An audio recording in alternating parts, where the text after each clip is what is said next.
Welcome back everyone and good morning to all of you friend. In this session, we will going for the next question in this chapter number first, that is the economics and introduction. And I think your first examination take the five chapter, first to five chapter, and we already completed second, third, fourth, and fifth chapter, and also in this lecture we complete the chapter number first, that is the economics and introduction. Economics and introduction में यहाँ पे एक ही question हमारा बाकी है, तो थोड़ा हम रिवीजन कर लेते हैं ताकि आपको इजीली ये चैप्टर समझ पाओगे। जो फर्स्ट क्वेश्चन यहाँ पे था कि मीनिंग ऑफ इकोनॉमिक्स की हम बात कर रहे थे। मीनिंग ऑफ इकोनॉमिक्स, तो वहाँ पे हमने देखा था कि जो अर्थशास्त्र की जो वर्ड इकोनॉमिक्स है वो इंडियन थॉट अर्थशास्त्र जो डिराइव करता है संस्कृत लैंग्वेज से, संस्कृत वर्ड, एंड अर्थ का जो मीनिंग है दैट इज द पर्पस और गोल। And Arthashastra in a Sanskrit means the science of benefits or purpose in practice life. It describes the purpose of human behavior to seek benefit. और साथ हमने वो भी देखा था कि जो इकोनॉमिक्स वर्ड है वो ग्रीक वर्ड वो इकोनॉमस से ऊपर से आ रहा है। तो आपको याद रखना है कि एमसीक्यू में पूछ सकते हैं कि इकोनॉमिक्स का जो वर्ड है which derive from which language, which word, that is the economic language, sorry Greek language oikonomos word. And oiko means household and nomos means management, and hence economics means management of household. And then economics in Indian thought, तो वहाँ पे हम Indian हमारे India के अंदर बात कर रहे हैं तो हिस्ट्री की हमने याद की थी कि 5000 ईयर पहले की बात कर रहे थे। एंड वहाँ पे जो फिलोसॉफी थी या तो जो वे ऑफ लाइफ की हम भी बात वहाँ पे कर रहे थे। And then development of economics as an science in the west, यानी कि जो वेस्ट कल्चर है like France, London, USA, Canada, उस साइड के हम इकोनॉमिक्स को डेवलपमेंट की बात कर रहे थे। वहाँ पे जो अलग अलग इकोनॉमिस्ट थे that is the Adam Smith, Alfred Marshall, Robinson and then Paul Samuelson, उन लोगों ने अलग अलग डेफिनेशन दी थी, वो भी हमने यहाँ पे देख ली थी। टोटली चार इकोनॉमिक्स थे वो। उनके बाद economic and non economic activity, तो आपको पता ही है क्योंकि आपने बीए के अंदर chapter number first in the standard 11th, तो उस टाइम भी हमने देखा था कि इकोनॉमिक एक्टिविटी यानी कुछ आपको बेनिफिट मिल रहा है, आप कोई भी काम कर रहे हो तुम। एंड नॉन इकोनॉमिक एक्टिविटी यानी कि आपको कोई बेनिफिट वहाँ से डिराइव नहीं हो रहा है। And then the next question that is the presentation of information is a economics, sorry एक पॉइंट रह गया, माइक्रो एंड मैक्रो इकोनॉमिक्स। तो हम यहाँ पे याद रखेंगे कि जो माइक्रो इकोनॉमिक्स है, माइक्रो इकोनॉमिक्स यानी कोई स्पेसिफिक सेक्टर की बात कर रहे हैं, कोई इंडिविजुअल यूनिट्स की हम बात कर रहे हैं। और मैक्रो इकोनॉमिक के अंदर पूरा इकोनॉमिक्स की हम बात करेंगे, study of the entire economics, यानी कि जो पूरे इकोनॉमिक्स की बात कर रहे हैं। और माइक्रो इकोनॉमिक्स में हम कोई इंडिविजुअल यूनिट्स की यहाँ पे बात कर रहे हैं। And then next one that is the presentation of information in economics, तो जो भी हमारे पास इंफॉर्मेशन है, डेटा है, उनको हम प्रेजेंटेशन कर रहे हैं। प्रेजेंटेशन आप डिस्क्रिप्टिव मैनर में भी कर सकते हैं by way of the data tables and by way of graphs. और हमने यहाँ पे देखा कि जो भी हमारे पास इंफॉर्मेशन थी वो हमने डेटा टेबल्स में प्रेजेंट की। तो यहाँ पे आप देख सकते हो कि price, commodity and demand of the commodity by individual. And then वही हम जो भी हमारे पास डेटा है उस डेटा को हम यहाँ पे प्रेजेंट कर रहे हैं ग्राफ में। तो यहाँ पे भी आप देख सकते हो कि graph X axis and Y axis, और यहाँ पे प्राइस एंड यहाँ पे डिमांड यूनिट्स में, और उनों का जो यहाँ पे एक्सप्लेनेशन भी दिया हुआ है। And the next one that is the importance of statistical information. तो इम्पोर्टेंस के अंदर में हम बात कर रहे थे कि स्टैटिस्टिकल इंफॉर्मेशन सपोर्ट्स और कन्फर्म्स अ प्रिंसिपल, यानी कि जो भी इकोनॉमिक्स के प्रिंसिपल है उनको सपोर्ट करने के लिए या तो कन्फर्म करने के लिए it is required that is statistical information. Statistical information यानी कि न्यूमरिकल डेटा की हम बात कर रहे हैं। The next importance, oh 1 minute friend, okay.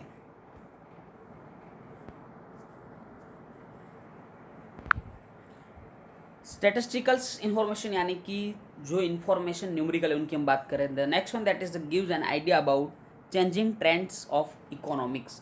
यानी कि अगर इकोनॉमिक्स के अंदर जो भी चेंज हो रहे हैं उनकी हम यहाँ पे बात कर रहे हैं कि कौन कौन से ऐसे चेंज है कि जो इकोनॉमिक्स में हो रहे हैं, उनके लिए भी हमें स्टैटिस्टिकल इन्फॉर्मेशन चाहिए। Third one that is to make a comparative study, यानी कि अगर हमें कोई अलग अलग कंट्री की स्टडी करनी है तो उनके स्टैटिस्टिकल डेटा को हमें डिराइव करना पड़ेगा। यानी कि समझो कि national income is a statistical information, यानी कि हमारे कंट्री की नेशनल इनकम क्या है उनकी हम बात कर रहे हैं। तो नेशनल इनकम जो स्टैटिस्टिकल न्यूमेरिकल डेटा है कि आप उनको नंबर में ही देख सकते हो। तो यहाँ पे क्या होगा कि अगर आपको कोई अलग अलग कंट्री का डेटा जो भी है उनको आपको कंपेयर करना है तो स्टैटिस्टिकल इन्फॉर्मेशन चाहिए। And the next one that is the two make precise presentation of facts, और हमें जो भी फैक्ट है उनको प्रेजेंट करने के लिए भी न्यूमेरिकल डेटा की ज़रूरत पड़ेगी। And the next one that is the some requisites aspects in collecting statistical information and presenting it in diagram, graph and chart। तो फ्रेंड यहाँ पे हमारे पास जो भी इंफॉर्मेशन है उस इंफॉर्मेशन को अगर हम समझो कि डायग्राम है या तो ग्राफ चार्ट में अगर हम प्रेजेंट कर रहे हैं, उनकी बात कर रहे हैं, उसमें जो सबसे फर्स्ट वन है that is the sources of data. Second that is the clarity regarding dependent and independent variable. And the third one that is the selecting appropriate scales. तो हमें पता है कि हम जो भी ग्राफ या तो डायग्राम ड्रॉ करते हैं तो वहाँ पे हमें अप्रोप्रिएट स्केल एंड मेजरमेंट का यूज़ करना पड़ता है। Next question that is the presenting quantitative यानी कि numerical information in diagram and graphs. तो उसमें अलग अलग 3 टाइप्स के जो डायग्राम्स की हम बात कर रहे हैं। The first one that is the bar diagram, group bar diagram and pi diagram. और यहाँ पे आप देख सकते हो कि बार डायग्राम है कि सिंगल बार ही है, आप देख सकते हो only single. And then next one that is the group यानी कि क्लस्टर बार डायग्राम। तो क्लस्टर बार डायग्राम में आप देख सकते हो कि एक से ज़्यादा इन्फॉर्मेशन दी हुई है। हमारे पास 3 है, मेल फीमेल एंड टोटल। तो तीनों के लिए अलग अलग 3 बार यहाँ पे क्रिएट हो गए दिस टाइप। देख सकते हो यहाँ पे आप ग्राफ के अंदर या तो अपनी बुक्स में पेज नंबर 7 पे कि क्लस्टर या तो ग्रुप बार है, वहाँ पे 3 अलग अलग बार ड्रॉ हो रहे हैं। And then the next one that is the pie diagram. तो पाई डायग्राम भी हमने लास्ट लेक्चर में इजीली समझ लिया था कि जो भी परसेंटेज आ रहे उनका जो भी शेयर है या तो कोई भी सेक्टर हो, कोई भी फील्ड हो, उनकी बात करें। यहाँ पे सेक्टर दिए हुए economic, agriculture, industry and service sector. And then importance of economics. तो इम्पोर्टेंस की हम यहाँ पे बात करें तो इम्पोर्टेंस ऑफ इकोनॉमिक्स यानी कि इकोनॉमिक्स के जो इम्पोर्टेंस कि कौन कौन से ऐसे इम्पोर्टेंस है इकोनॉमिक्स के अंदर जिनकी ज़रूरत हमें इकोनॉमी के अंदर ही पड़ रही है। तो वहाँ पे भी अलग अलग पॉइंट दिए हुए हैं और आप देख सकते हो यहाँ पे फर्स्ट पॉइंट या तो अपनी बुक्स के अंदर मैं पेज नंबर आपको बता रहा हूँ, 1 मिनट फ्रेंड।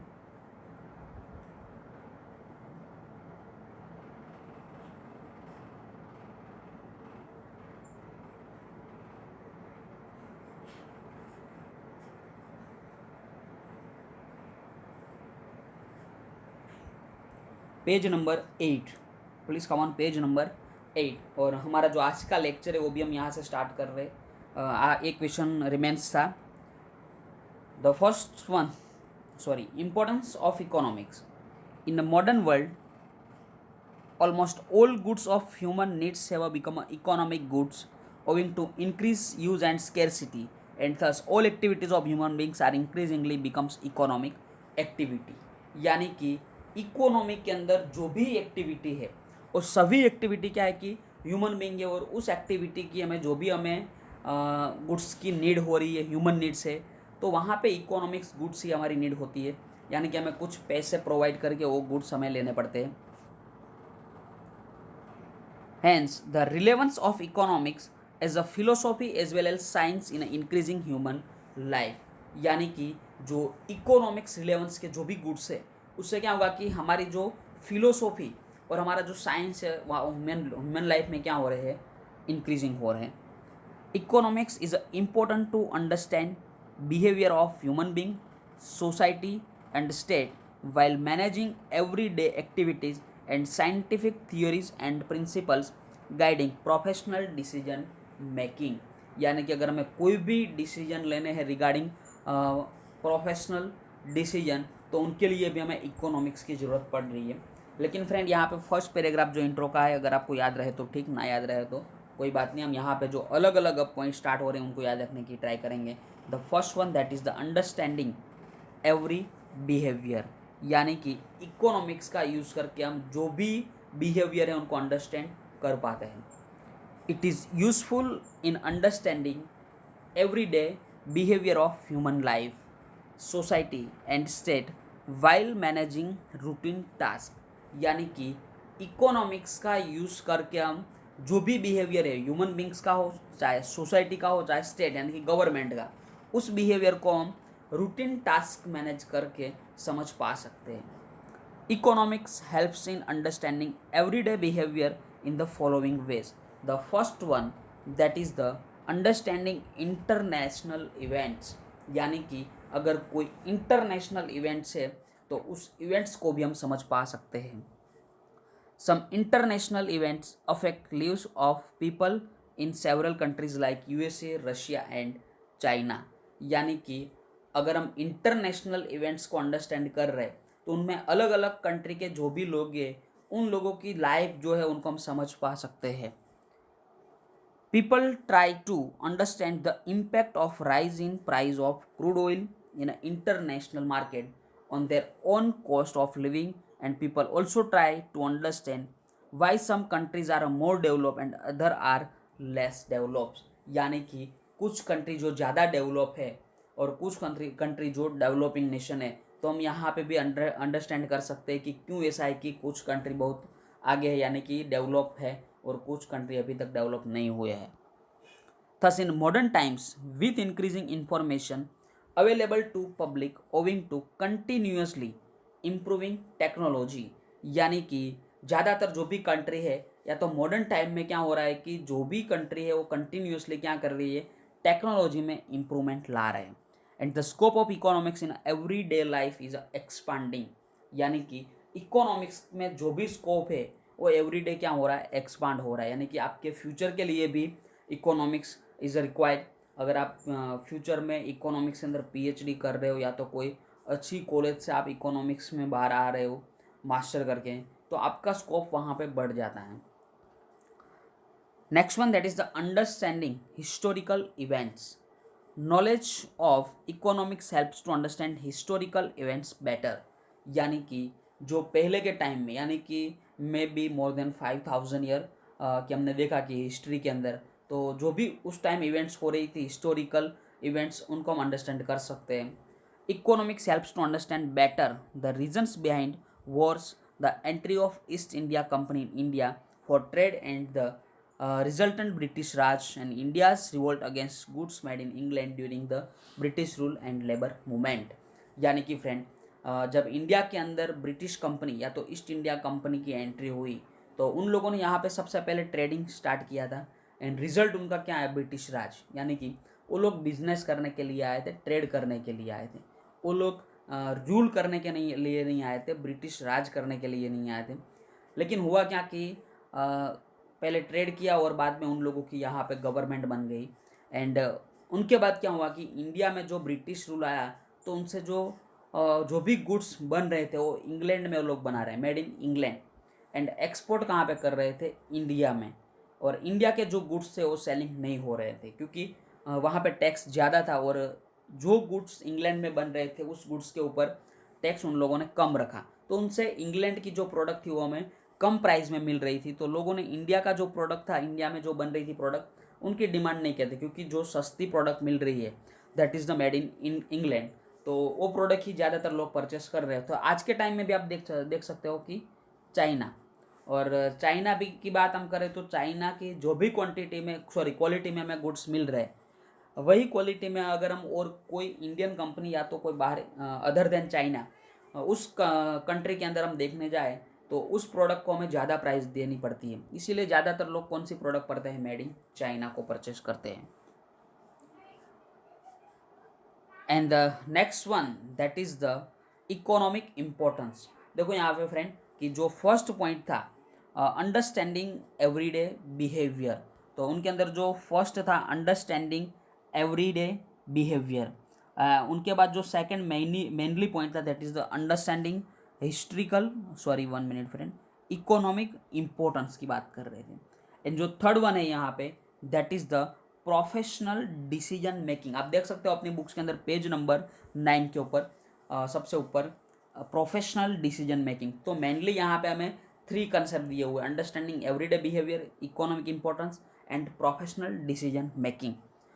तो यहाँ पे हमने अंडरस्टैंडिंग एवरीडे बिहेवियर के जो दोनों पॉइंट थे, that is understanding international event and historical event, दोनों को कंप्लीट कर लिए। Second one that is the economic decision, decision making bye individuals, यानी कि अगर कोई इंडिविजुअल को डिसीजन लेना है तो उनके लिए भी इकोनॉमिक्स का इंपॉर्टेंस है। People from all walls of life like household, lawyer, actors, singers and other try to get maximum gains from the efforts which they make, and they try to manage their time and resources in an optimum manner to increase their gains in way they all influence the economic decision making knowingly and unknowingly। यानी कि अगर friend आप कोई भी activity कर रहे हो, समझो कि मेरी एक्टिविटी जो है टीचिंग थी, तो मैं भी यहाँ पे इकोनॉमिक्स का यूज़ करूँगा कि अगर समझो कि मैं स्कूल पे लेक्चर लेने के लिए आ रहा हूँ, तो मैं मेरा जो टाइम दे रहा हूँ और मेरा जो ट्रांसपोर्टेशन कॉस्ट है, दैट इज़ द, ये समझो कि बाइक लेकर आ रहा हूँ तो पेट्रोल की कॉस्ट तो होगी मुझे, तो पेट्रोल की कॉस्ट जो भी मुझे हो रही है वो सब मैं मिला कर देखूंगा कि मुझे जो स्कूल से मिल रहा है पेमेंट वो ठीक है कि नहीं है। उससे आगे मैं क्या ले सकता हूँ, डिसीजन ले सकता हूँ, यानी कि मैं मेरा टाइम रिसोर्सेज का जो ऑप्टिमम यूज़ यहाँ पे कर रहा हूँ, तो उनके सामने मुझे मेरा गेंस मिल रहा है कि नहीं मिल रहा है, गेंस यानी कि मुझे कुछ प्रॉफिट मिल रहा है कि नहीं मिल रहा है। तो यहाँ पे इकोनॉमिक डिसीजन जो है वो सब लोग ले रहे हैं, एवरी इंडिविजुअल, की जो इकोनॉमिक्स को जानते हैं, दैट इज नोविंगली और unknowingly. The second one that is the understanding government's policy. अगर समझो कि आपको गवर्नमेंट की कोई भी पॉलिसी को समझना है तो भी यहाँ पे इकोनॉमिक्स की ज़रूरत पड़ेगी। To understand various policies of a state like tax policy, wage policy and so on, knowledge of economics is a useful. यानी कि आपको अगर टैक्स पॉलिसी या तो जो वेज पॉलिसी गवर्नमेंट इश्यू करते हैं वो अगर आपको समझनी तो आपको इकोनॉमिक्स की नॉलेज होनी चाहिए। Knowledge of economics is a useful, यानी कि you have to knowledge of economics and people take decision according to the bank rates declare by the RBI, repo rate and reverse repo rate guide decision making regarding saving and investment. यानी कि आप अगर bank rate या तो repo rate या तो reverse repo rate, जो अलग अलग कंसेप्ट हम 12th में उनकी बात करेंगे कि what is the meaning of bank rate, repo rate and reverse repo rate, क्योंकि यहाँ पे आपको क्वेश्चन पूछ नहीं सकते 11th में, तो हमें ज़रूरत भी नहीं है समझने की। लेकिन अलग अलग जो बैंक मॉनेटरी पॉलिसी इशू कर रही है, तो वहाँ से हमें पता चल सकता है कि अगर bank rate, repo rate and reverse repo rate में कोई भी डिफरेंस आ रहा है, यानी कि इंक्रीज या तो डिक्रीज हो रहा है, तो हम क्या करेंगे कि उससे हमारा जो सेविंग एंड इन्वेस्टमेंट के ऊपर हम डिसीजन ले सकते हैं। We can take the decision on saving and investment. And the third one that is the professional decision making. Economics is a useful in knowledge, knowing scientific principle and their which guide professional decision making। यानी कि friend अगर आपको कोई भी decision लेना है तो आपको इकोनॉमिक्स की जरूरत पड़ेगी। Revenue and cost as well as demand and supply are concept which are use in all types of economic activity. तो फ्रेंड रेवेन्यू की हम बात कर रहे हैं, revenue, total cost and then demand and supply. तो ये चारों जो कंसेप्ट है उनकी ज़रूरत हमें पड़ रही है use in all types of economic activities. Certain theories of economic self business in a day to day decision relating to price determination. यानी कि अगर हमें प्राइस डिटर्मिनेशन, प्राइस कंसिडर करनी है तो भी यहाँ पे इकोनॉमिक्स की ज़रूरत पड़ेगी। वेज डिटर्मिनेशन, वेज डिसाइड करना है, employment of a various factor of production and so on. Economics provide knowledge regarding the impact of certain decision. यानी कि इकोनॉमिक्स की जो हमें ज़रूरत पड़ रही है regarding the impact of certain decision, कोई हम डिसीजन ले रहे तो उनकी इफेक्ट क्या होगी। For example, it provides insight into question like what happens if price reduce in a market with very high degree of competition.